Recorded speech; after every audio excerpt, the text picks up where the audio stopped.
Hi again, this is Peter from Mary Queen of the Apostles Parish in Salem, Massachusetts. This is my weekly reflection on the real presence of Jesus in the Eucharist. This is for Sunday, January 10th, 2021. This week's reflection is based on today's Gospel from Matthew chapter 3. In today's Gospel, we hear about John the Baptist at the Jordan River and the baptism of Jesus. With the events reported in the Gospels, John the Baptist must have been kind of a big deal. If you listen to this, at that time, Jerusalem, all Judea, and the whole region around the Jordan were going out to him.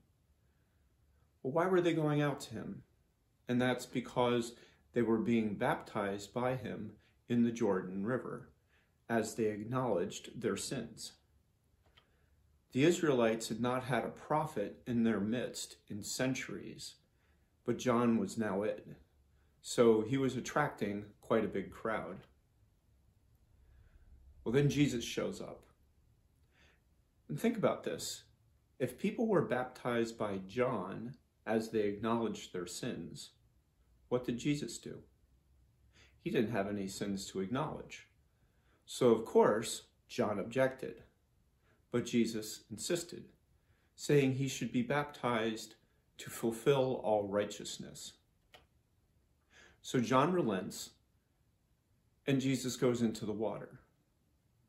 And then when Jesus comes up out of the water, we hear, "Behold, the heavens were opened for him, and he saw the Spirit of God descending like a dove and coming upon him.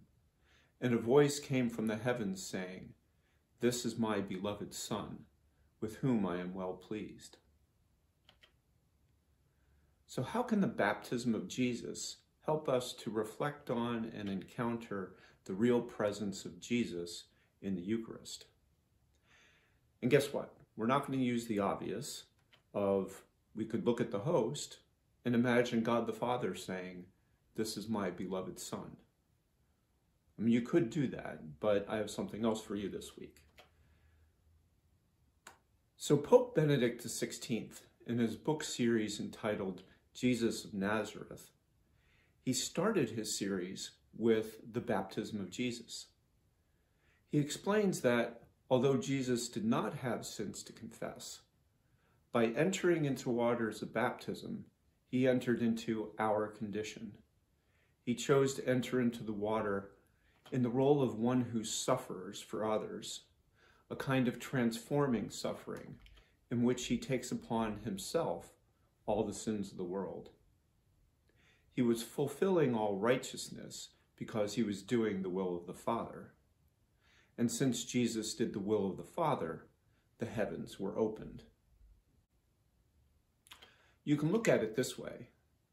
Jesus' baptism, the first act in his ministry, parallels his agony in the garden, his last act in his ministry before his passion, death, and resurrection.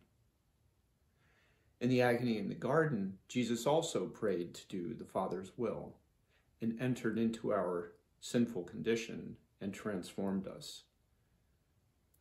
His entry into the water in baptism to join us and transform us in our condition and emergence from the water is like his entry into his passion and death, where he takes on all our sin and transforms us. And then he emerges in the resurrection, which opened heaven, this time for all of us.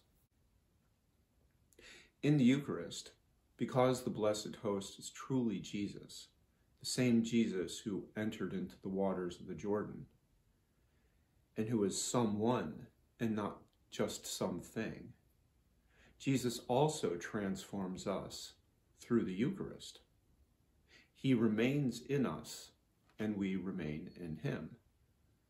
And through the Eucharist, we are being transformed into and become part of his glorified body that emerged from the waters of the Jordan and that emerged from the tomb at the resurrection. So I offer a reflection for today that in whatever form of worship you can participate in for Sunday, whether you get to go to Mass in person, or you attend live online, you listen on the radio, or you watch a recording, at the time of communion, consider this. Imagine that you are in the depths of the Jordan River, and Jesus comes into the water with you. He gives you, and you receive, the Eucharist, so that you may be transformed, joining him in his body. And then as you emerge from the water, the heavens are opened, and before all the angels and the saints, God the Father declares to you, "Behold, my beloved Son. Behold, my beloved daughter. Welcome home." May God bless you.